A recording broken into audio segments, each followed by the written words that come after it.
पवार बाथरूममध्ये जाऊन बसायचे असं आव्हाडांनी म्हटलंय। जितेंद्र आव्हाड यांनी अजित पवारांवर खोचक टीका केली आहे। अजित पवारांना पीए भाषण लिहून द्यायचे असं आव्हाडांनी म्हटलंय।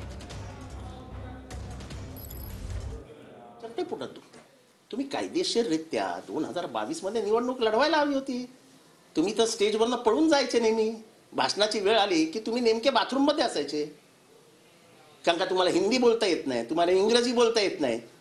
हे तुमच्या लिमिटेशन्स महाराष्ट्राला माहित नव्हते, आता आम्हाला सांगाव्या लागतील की जेव्हा जेव्हा दिल्लीमध्ये भाषण करायची वेळ यायची तेव्हा तुम्ही बाथरूम मध्ये असायचे का?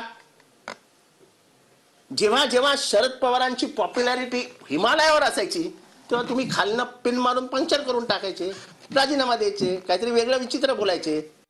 भाषण करायला माहिती लागते, भाषण करायला अभ्यास लागतो, मांडणी लागते। तुम्ही विरोधी बाकावरती येऊन भाषण करायचे, काय भाषण करायचे? तुमचा पीए लिहून द्यायचा आणि त्याच्यात पण विरोधी पक्षावरची जी महत्वाची टीका आहे ते तुम्ही बाजूला काढून टाकायचे। म्हणजे सत्ताधारी पक्षाचा अपोजिशन लीडर होतात तुम्ही अपोजिशन पार्टीचे लीडर नव्हतात।